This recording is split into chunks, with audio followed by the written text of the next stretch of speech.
नमस्कार। नमस्कार। आज हम एक बहुत ही दिलचस्प विषय पर बात करने वाले हैं। हाँ, बिल्कुल।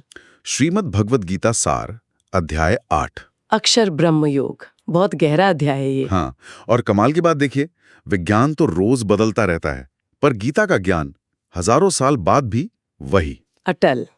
सही कहा, समय के पार है ये ज्ञान। तो आज कोशिश करते हैं अर्जुन के उन सवालों को समझने की जो कृष्ण ने जवाब दिए थे, जैसे ये ब्रह्म क्या है, कर्म क्या है, और वो सबसे बड़ा सवाल कि मृत्यु के समय परमात्मा को कैसे जाने। हाँ। बिल्कुल। चलिए इसी में गहरे उतरते हैं। हाँ, ये अध्याय असल में हमें अस्तित्व के बिल्कुल बुनियादी सवालों तक ले जाता है और उस परम सत्य तक पहुंचने का रास्ता दिखाता है। तो शुरू करते हैं अर्जुन के सवालों से।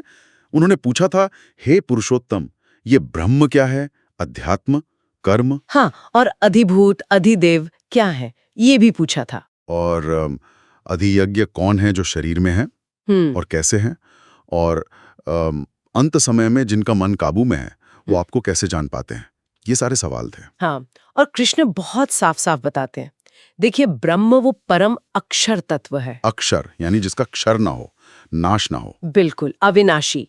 हाँ। और अध्यात्म वो है अपना स्वरूप, मतलब अपनी आत्मा को जानना, स्वयं को जानना। ठीक है। और कर्म कर्म यहाँ थोड़ा अलग है। हाँ। यहाँ इसका मतलब है वो त्याग या विसर्ग हाँ। जिससे जीवों की उत्पत्ति होती है, वो सृष्टि का मूल। अच्छा, मतलब वो क्रिया जिससे जीवन बनता है। हाँ, एक तरह से। और अधिभूत, ये सारी नाशवान दुनिया जो भी नष्ट होने वाला है। पूरी दुनिया। हाँ। हाँ। और अधिदैव है पुरुष, यानी हिरण्यगर्भ, समष्टि चेतना कह सकते हैं। और अधियज्ञ वो स्वयं कृष्ण ही है। हर शरीर में जो अंतर्यामी परमात्मा है वही। अच्छा, तो सब कुछ जुड़ा हुआ है, परमात्मा, आत्मा, सृष्टि। पर वो अंतकाल वाली बात, हाँ। वो मुझे बहुत सोचने पर मजबूर करती है। हाँ, वो श्लोक है ना, अंतकाले च मामेव स्मरण मुक्त्वा कलेवरम, कि जो मरते समय केवल उन्हीं का स्मरण करता हुआ शरीर छोड़ता है। वो उन्हीं के स्वरूप को पाता है। हाँ।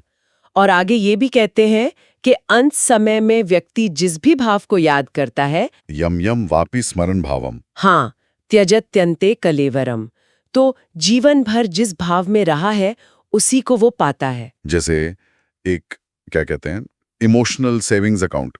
जीवन भर जो जमा किया अंत में वही मिलेगा। हाँ हाँ, बिल्कुल सही उपमा है, जीवन भर के भावों का निचोड़। लेकिन ये कैसे मुमकिन है? क्या बस अंत में याद करने से हो जाएगा? ये तो बड़ा मुश्किल लगता है। नहीं, यही तो अभ्यास का महत्व आता है। कृष्ण प्रैक्टिस पर बहुत जोर देते हैं। अभ्यास योग। हाँ, अभ्यास योग से मन को भटकने नहीं देना है, लगातार उस परम दिव्य पुरुष का ध्यान करना है। अभ्यास योग युक्तेन चेतसा नन्यगामिनीना। और वो परम पुरुष कैसा है? कृष्ण बताते हैं, वो कवि है, यानी सर्वज्ञ, पुराण यानी अनादि, सबके नियंता, सूक्ष्म से भी सूक्ष्म, अचिंत्य स्वरूप, उसका स्मरण करना है। और इसके लिए कोई खास प्रक्रिया भी बताई है क्या? हाँ, एक तरीका बताते हैं कि अंत समय में योगी कैसे शरीर छोड़ता है। वो योग बल से प्राणों को भौं के बीच भ्रुकुटी में स्थापित करता है, आज्ञा चक्र में। हाँ, और फिर निश्चल मन से ओम, इस एकाक्षर ब्रह्म का उच्चारण करते हुए ओम, और उसके अर्थ स्वरूप निर्गुण ब्रह्म का चिंतन करते हुए शरीर त्यागता है, तो वो परम गति को पाता है। परम गति यानी पुनर्जन्म से मुक्ति। बिल्कुल। कृष्ण कहते हैं, मामुपेत्य पुनर्जन्म दुखालयम अशाश्वतम नाप्नुवन्ति महात्माना।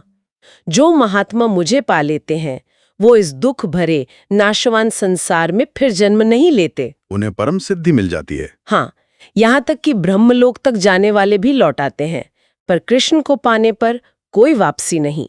इसी से जुड़ा एक और पहलू है, सृष्टि का बनना बिगड़ना, वो ब्रह्मा के दिन और रात वाली बात। हाँ, वो भी दिलचस्प है कि ब्रह्मा के दिन में सब कुछ अव्यक्त से व्यक्त होता है, मतलब सृष्टि बनती है, और रात में सब वापस उसी अव्यक्त में लीन हो जाता है। ये चक्र चलता रहता है, अव्यक्ताद्व्यक्तय सर्वा प्रभवन्ति अहरागमे। लेकिन कृष्ण कहते हैं कि इससे भी परे कुछ है। हाँ, यही तो सबसे महत्वपूर्ण बात है। इस अव्यक्त से भी परे एक और सनातन अव्यक्त भाव है। परस्तस्मात्तु भावो अन्यो अव्यक्तो अव्यक्तात् सनातनः। जो कभी नष्ट नहीं होता? कभी नहीं। सब भूतों के नष्ट होने पर भी वो रहता है। वही परम गति है, वही कृष्ण का परम धाम, जहां पहुंचकर लौटना नहीं होता। तो फिर सवाल वही है, उस परम धाम तक पहुंचे कैसे? रास्ता क्या है? कृष्ण बिल्कुल साफ कहते हैं, अनन्य भक्ति, पुरुषः सह परः पार्थ, भक्त्या लभ्यस्त्वनन्यया। अनन्य भक्ति मतलब ऐसी भक्ति जहां भक्त के चित्त में, उसके मन में परमात्मा के सिवा और कुछ हो ही ना, पूरी तरह से समर्पित, उसी से वह परम पुरुष मिलते हैं। फिर अध्याय के आखिर में कृष्ण दो मार्गों की बात करते हैं, शुक्ल और कृष्ण गति। ये क्या है? हाँ, ये मृत्यु के बाद आत्मा की यात्रा के दो रास्ते हैं, ऐसा समझ लीजिए। शुक्ल मार्ग यानी प्रकाश का मार्ग, अग्नि, ज्योति, दिन का समय, शुक्ल पक्ष, उत्तरायण। इस रास्ते से जाने वाले वो लौटते नहीं, वो ब्रह्म को प्राप्त होते हैं। ज्ञानी योगी इस मार्ग से जाते हैं। और दूसरा कृष्ण मार्ग वो अंधकार का मार्ग है, धुआं, रात, कृष्ण पक्ष, दक्षिणायन। इस पर जाने वाले पुण्य कर्मों का फल भोगकर, जैसे स्वर्ग वगैरह, फिर वापस आ जाते हैं। पुनर्जन्म होता है। तो चुनाव करना है। नहीं, कृष्ण कहते हैं कि जो योगी इन दोनों मार्गों के रहस्य को जान लेता है, वो मोहित नहीं होता। नैते स्मृति पार्थ जानन योगी मुह्यति कश्चन। वो हमेशा योग में स्थित रहता है, चाहे शरीर कभी भी छूटे। और फिर बिल्कुल अंत में योगी की महिमा। हाँ, और ये बहुत दमदार बात है। कृष्ण कहते हैं कि इस ज्ञान को समझने वाला योगी, वो वेदों के पढ़ने, यज्ञ, तप, दान, इन सब से जो पुण्य फल मिलते हैं ना, हाँ। उन सब से कहीं आगे निकल जाता है। अत्येति तत्सर्वमिदं विदित्वा योगी परम स्थानम उपैति चाद्यम।